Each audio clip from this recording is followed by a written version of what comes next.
নমস্কার। উনি এখন কোনো দলীয় পদে নেই, ভোটের রাজনীতিতেও নেই। তবুও ওনার উপস্থিতি লাখো লাখো মানুষের মনে আজও উদ্দীপনা জাগায়। বর্তমান সময়ের বিভিন্ন ইস্যু নিয়ে আজকে কথা বলবো আমাদের প্রাক্তন মুখ্যমন্ত্রী শ্রী মানিক সরকারের সাথে। নমস্কার স্যার। স্যার কেমন আছেন? ভালোই তো আছি। এখন কি চলছে? কি বিষয় আপনি জানতে চাইছেন? বিশেষ করে একটা সময় খুব ব্যস্ততা ছিল, এখন সেই ব্যস্ততাটা সম্ভবত নেই। আগের যে অফিসিয়াল শিডিউল থাকতো, এখন তো এই সময়টার মধ্যে আমরা ব্যক্তিগত জীবনের কথা বলছি। না, আমার ব্যস্ততা কমবে কেন? আমি যতক্ষণ পার্টিতে আছি ততক্ষণ ব্যস্ততা থাকবেই, সেই ব্যস্ততা আছে। এখন প্রশাসন পরিচালনা এক ধরনের কাজ, পার্টির সংগঠন লড়াই সংগ্রাম আরেক ধরনের কাজ। দুটোকে এক করার কোনো সুযোগ নেই।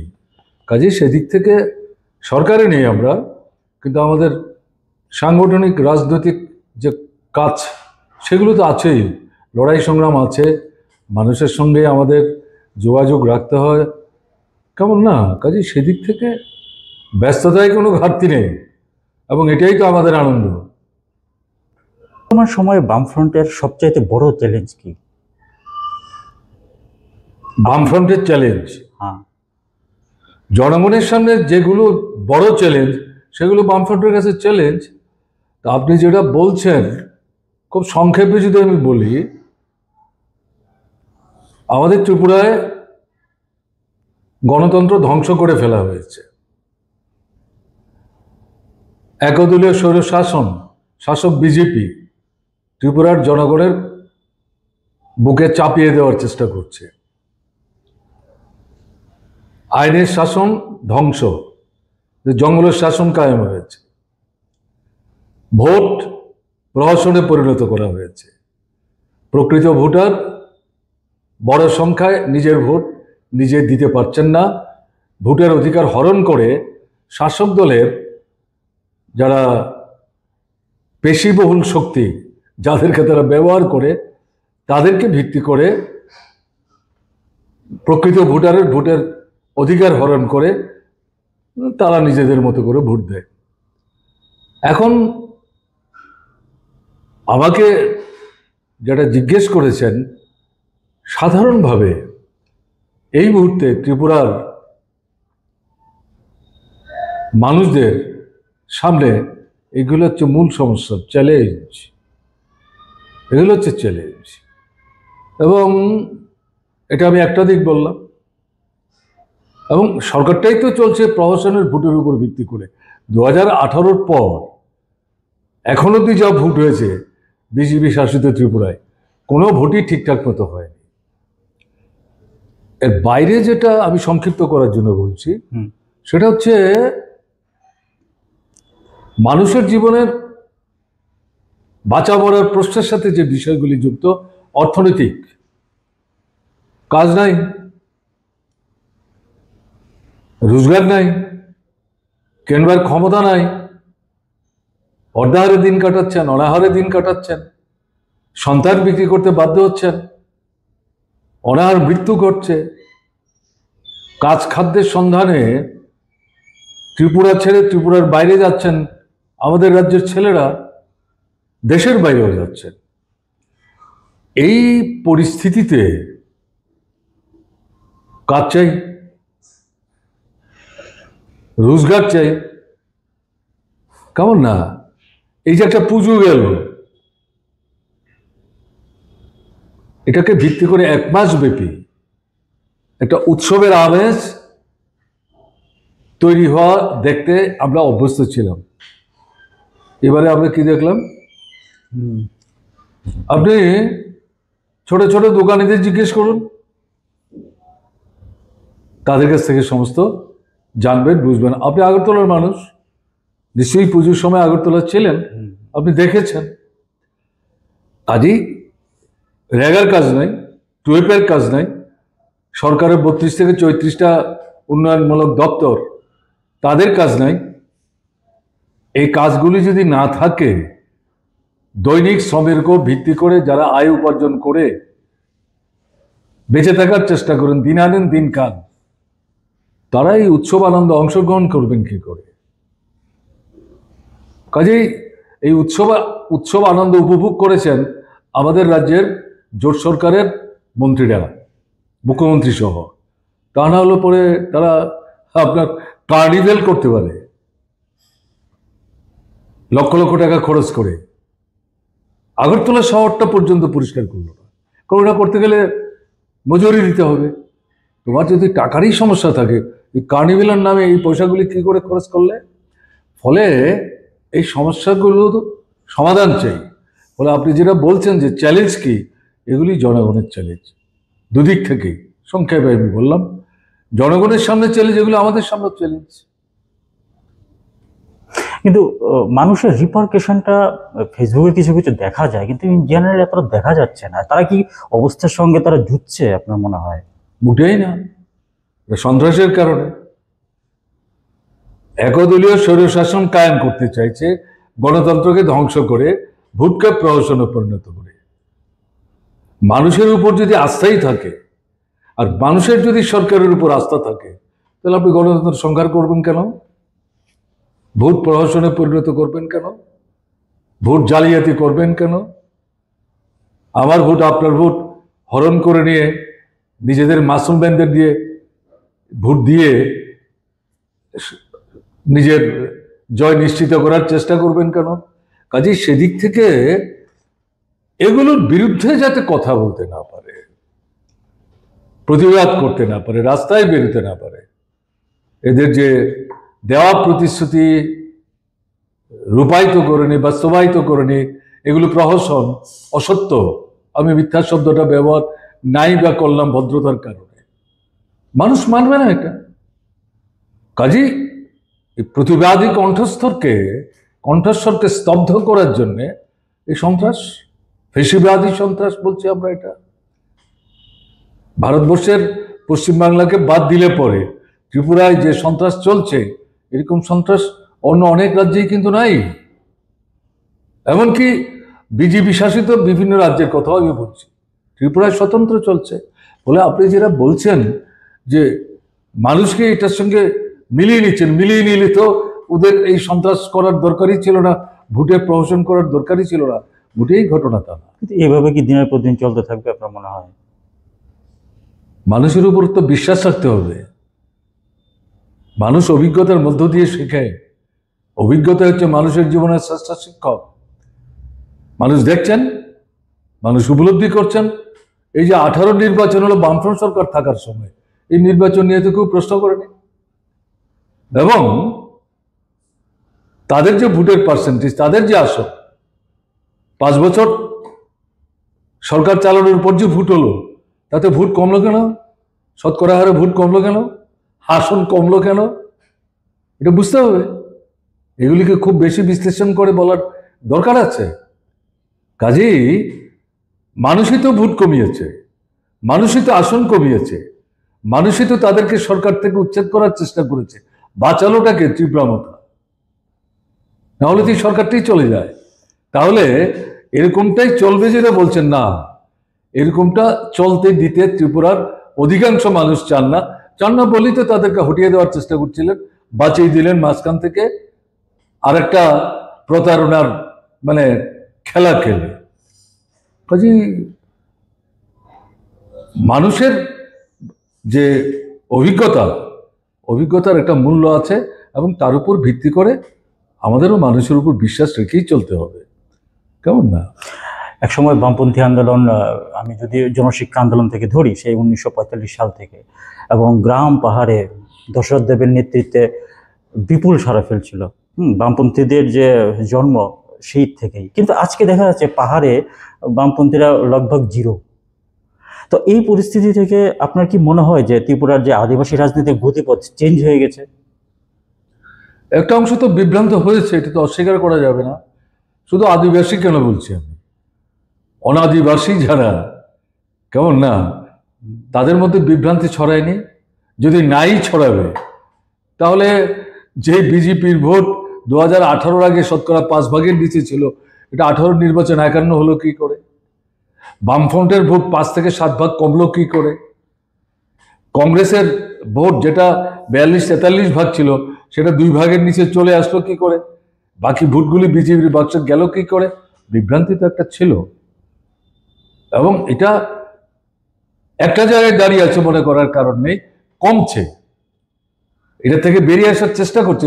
ওই যে আমি বারবার বলছি, অভিজ্ঞতা। সবটা তো মানুষ বক্তৃতায় বুঝে না, জীবনের অভিজ্ঞতায় বুঝে। তো মানুষ দেখছেন, আরে আমাদের একটু ভুল বুঝিয়েছে, প্রতারণা করেছে, মিথ্যা প্রতিশ্রুতি দিয়েছে।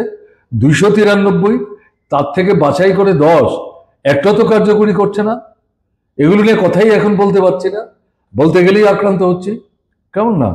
কাজেই যেটা আপনি বলছেন যে মানুষ কি আস্থা হারাচ্ছে, একটা অংশ তো আস্থা হারিয়েছে। আমি বলবো আস্থা হারানোর ভিত্তিটা হচ্ছে বিভ্রান্তি। কোন পরিস্থিতিতে বামফ্রন্ট সরকার কাজ করছে, কেন্দ্রে কারা সরকার চালাচ্ছে, সেই সরকারটা এই সরকারটাকে তার যে কর্মসূচি রূপায়ণ করার ক্ষেত্রে কতটা ইতিবাচক দৃষ্টি নিয়ে সাহায্য করছে, না সেখানে তারা এই সরকারটাকে বেকায়দায় ফেলবার জন্যে কেন্দ্রের যে দায়িত্ব সেই দায়িত্ব ঠিক ঠিক প্রতিপালন না করে আর্থিক দিক থেকে এই সরকারের সামনে অর্থনৈতিক সংকট তৈরি করার চেষ্টা করছে। এই সমস্ত প্রেক্ষাপটগুলো বিবেচনায় রেখেই কিন্তু আমাদের দেখতে হবে। এবং একটা জিনিস আমি যেটা বলবো, আপনার ত্রিপুরাতে প্রথম থেকেই বামফ্রন্ট ছিল না, না, এটা বুঝতে হবে। হ্যাঁ, এবং ত্রিপুরাতে প্রথম থেকেই কমিউনিস্ট আন্দোলন পর্যায়ক্রমে যে জায়গাটা গেছে এরকম ছিল না। আপনি উল্লেখ করেছেন প্রশ্ন করতে গিয়ে দশরথ দেবের কথা, কেমন না? তো একটা জিনিস বুঝতে হবে, উপজাতিদের মধ্যে যে লড়াইটা তারা সংগঠিত করেছিলেন, নিরক্ষরতা দূর করবার লক্ষ্যকে সামনে রেখে এবং মানুষ হিসাবে সম্মান মর্যাদার সাথে যাতে শিরদাঁড়া উঁচু করে মানুষ দাঁড়াতে পারেন, এই দৃষ্টি নিয়ে তারা লড়াই শুরু করেছিলেন, এটা উপজাতিদের মধ্যে। তারপর আস্তে আস্তে তারাই বুঝলেন শুধু উপজাতিদের সংগঠিত করলে চলবে না, উপজাতি অনুপজাতি ঐক্যবদ্ধ হতে হবে, গণতান্ত্রিক একতা তৈরি করতে হবে। আস্তে আস্তে সেটা প্রসারিত হলো। এর আগে অনুপজাতি অংশের মধ্যে প্রগতিশীল দৃষ্টিভঙ্গি সম্পন্ন যারা এবং ছোট্ট কমিউনিস্ট পার্টি বীরেন দত্তদের নেতৃত্বে তারাও কাজ করছিলেন। স্বাধীনতার সংগ্রামও তাদের একটা ভূমিকা ছিল, একটা বিরাট ভূমিকা ছিল, এটা বলা যাবে না, ত্রিপুরায় ভূমিকা ছিল। কাজেই এরকম প্রক্রিয়ার মধ্য দিয়ে ধীরে ধীরে ধীরে ধীরে এই কমিউনিস্ট আন্দোলনটা প্রসারিত হয়। তারপর একটা সময় গিয়ে বামফ্রন্ট তৈরি করার প্রশ্ন আসে। 1977 সালের সম্ভবত জুন মাসের কোন এক তারিখে ত্রিপুরায় বামফ্রন্ট কমিটি তৈরি হয়, আমার যদি স্মরণ শক্তিতে ভুল না থাকে। এবং সেই বামফ্রন্ট কিন্তু ত্রিপুরার তৎকালীন সময়ের সমস্ত বামপন্থী দলকে একসাথে এনে করা সম্ভব হয়নি। CPIM, RSP, forward block, CPI কিন্তু তখন বামপন্থী ফ্রন্টে ছিল না, তারা কংগ্রেসের সঙ্গেই ছিলেন এবং জরুরি ব্যবস্থাকে সমর্থন করেছেন। বিধানসভায় তাদের একটা আসন ছিল, বিলোনিয়া যে শহরের আসন, জুনুদা, তাকে আমি দাদাই বলি, তিনি সিপিআই নেতা, ওখান থেকে কংগ্রেসের সমর্থনে বিধায়কও হয়েছিলেন। কাজেই সেই সময়ে তারা বামফ্রন্টে আসবেন এটা আশা করে তো লাভ নেই, তাদের ছাড়াই বামফ্রন্ট, বুঝতে হবে। তারপর আস্তে আস্তে সেই বামফ্রন্টে সিপিআই উপলব্ধি করলো ভুল করেছে, অতীত পর্যালোচনা করেছেন, সেখান থেকে ভুল সংশোধন করে বৃহত্তর বাম ঐক্যের মধ্যে আসার চেষ্টা করলেন। ত্রিপুরার বামফ্রন্টের কাছে তারা আবেদন করলেন, মার্ক্সবাদী কমিউনিস্ট পার্টির সাথে কথা বললেন, তারপর সিপিআই আসলো সেখানে। কাজেই এই যে আপনি যেটা বললেন আগে একটা এরকম ছিল, এরকমটা তো প্রথম থেকে ছিল না, ধীরে ধীরে ধীরে ধীরে লড়াইয়ের মধ্য দিয়ে এসছে। এবং লড়াইয়ের ভিত্তিটা কি? মানুষের জীবনের সমস্যা, শিক্ষা, স্বাস্থ্য, খাওয়া পড়া, বাসস্থান, লজ্জা নিবারণের কাপড়, রোজগার, এই সমস্ত বিষয়গুলোই নিয়ে।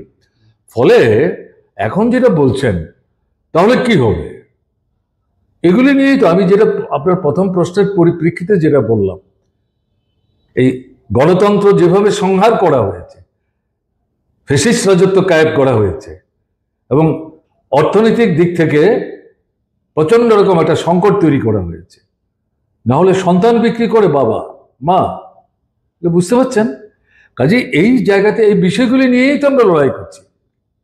গণতন্ত্র পুনরুদ্ধার করতে হবে, একদলীয় স্বৈরশাসন, গণতন্ত্র পুনরুদ্ধার করার, একদলীয় স্বৈরশাসন প্রতিহত করার সমর্থক, এবং ভোটের অধিকার যেটা সংহার করছে এটা পুনঃস্থাপন, এটা গণতন্ত্রের সঙ্গে যুক্ত। আমার ভোট আমি দেব, যাকে খুশি তাকে দেব, আমি আমার মতো করে ভোট দেব, তুমি কি আমার ভোটের অধিকার হরণ করার? এই যে বিষয়গুলো, আর কি জঙ্গলের শাসন চলছে, আইনের শাসন ধ্বংস করে ফেলেছে। আমি অন্য কিছু বলবো না। মায়েরা বোনেরা তাদের উপর যে আক্রমণ বাড়ছে, মহিলাদের উপর নির্যাতন, প্রত্যেকটা সপ্তাহে ঘটনা ঘটছে। আপনার 14 মাসের শিশু থেকে আরম্ভ করে 72 বছরের বৃদ্ধ, আজকে পত্রিকা খুললে দেখবেন কি হচ্ছে। এবং এগুলো নিয়ে যখন আক্রান্তরা, বিধ্বস্তরা থানায় যাচ্ছেন, সব থানার কথা বলছি না, এমন বেশ কিছু থানার অভিজ্ঞতা হচ্ছে, কেন এসছেন? মন্ডলের কাছে যান। সবাই বলে মন্ডলটা আবার কি? আসলাম আমরা থানায়, বলে মন্ডল জানেন না, কোথায় আছেন? এটা বিধানসভা কেন্দ্রভিত্তিক বিজেপি দলের কমিটি আছে, এটাকে মন্ডল বলে। তাদের যারা নেতা তাদের কাছে যান, তারা মীমাংসা করে দেবে, সমাধান করবে। কেন আমাদের কাছে এসছেন? আমাদের কেন আবার ঝামেলায় ফেলছেন?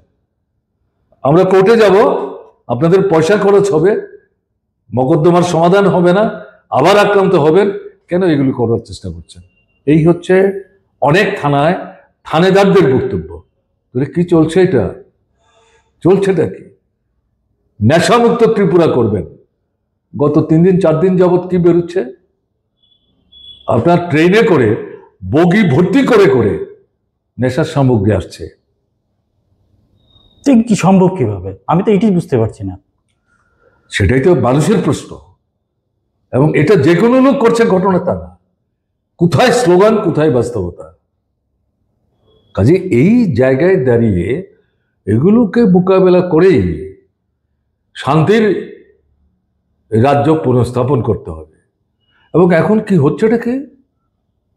ট্রাইবাল বাঙালিদের মধ্যে বিরোধ বাঁধাবার চেষ্টা অনেক আগে থেকেই করছে। টিউজেস তৈরি হয়েছে এই কারণে।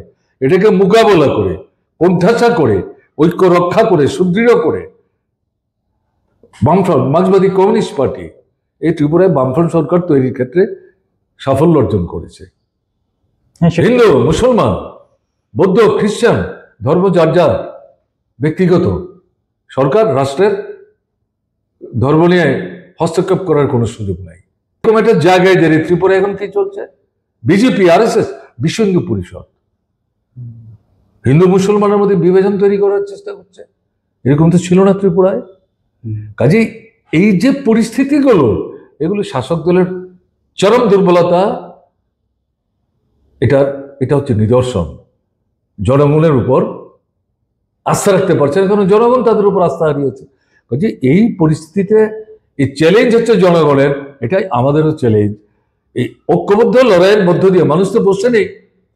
এখন আপনার যে প্রশ্ন, এত কিছু খুব বিক্ষোভ আছে, তার প্রতিফলন করছে না, সন্ত্রাস করে আটকে রাখছে। কিন্তু মার্ক্সবাদী কমিউনিস্ট পার্টি তো বসে থাকবে না। যে ঝান্ডা তুলে নিয়েছে হাতে, আক্রান্ত হচ্ছে, শহীদের মৃত্যুবরণ করছে, পার্টি অফিস আক্রান্ত হচ্ছে। আপনি যে অফিসে বসে আমার সঙ্গে কথা বলছেন, এই অফিসটা কবার আক্রান্ত হয়েছে? কেমন না? তাহলে এই জায়গাটার মধ্যে দাঁড়িয়ে আক্রমণটা কেন করছে? ঘর থেকে যাতে আমরা না বেরোই। তাহলে আর কমিউনিস্ট পার্টি করে কি লাভ? এটা বুঝতে হবে। যে লড়াই চলছে, এই চ্যালেঞ্জগুলো মোকাবেলা করে ত্রিপুরাকে আবার একটা নতুন জায়গায় নিয়ে যাওয়া হবে। সেই জায়গা কি? গণতন্ত্র, শান্তি, সম্প্রীতি, দল মত নির্বিশেষে যার যার রাজনীতি শেষে করবেন গণতান্ত্রিক পদ্ধতিতে। ধর্ম যার যার তিনি তার কর্মসূচি রূপায়ণ করবেন, কার্যকরী করবেন, এটাতে কেউ হস্তক্ষেপ করবে না। আর সরকার তার সীমাবদ্ধ সামর্থ্যের মধ্যে মানুষের পাশে দাঁড়িয়ে তাকে বিপদমুক্ত করতে এবং দুবেলার অন্নের সংস্থান করতে ভূমিকা নিতে হবে। এরকম একটা জায়গায় তো আমরা ত্রিপুরাকে নিয়ে যেতে চাই, এবং এটাই তো এই মুহূর্তের চ্যালেঞ্জ। কিন্তু ধর্ম ইদানিং খুব প্রমোটেড হচ্ছে মনে হচ্ছে না আপনার?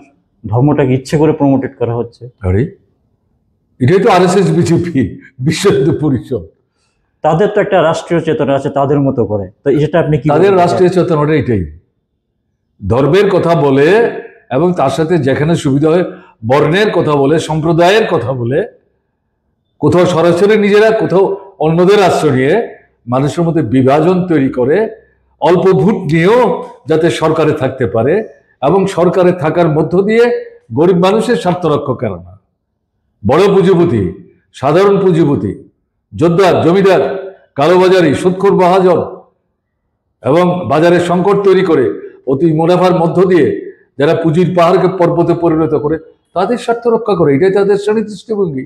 কাজে এর সাথে তারা মনে করে এই দৃষ্টিভঙ্গি নিয়ে রাষ্ট্র পরিচালনা করার ক্ষেত্রে দীর্ঘস্থায়ী হতে গেলে পর এই ধর্মটাকে আশ্রয় করতে হবে আমাদের, তাই তারা করছেন। আমরা মানুষের যে ধর্ম বিশ্বাস, যে শ্রদ্ধা, তাকে আমরা অশ্রদ্ধা করি না, কিন্তু ধর্মকে ভিত্তি করে মানুষের মধ্যে যে বিভাজনের চেষ্টা, এটা সম্পর্কে মানুষকে আমরা সচেতন, সজাগ করার চেষ্টা করি।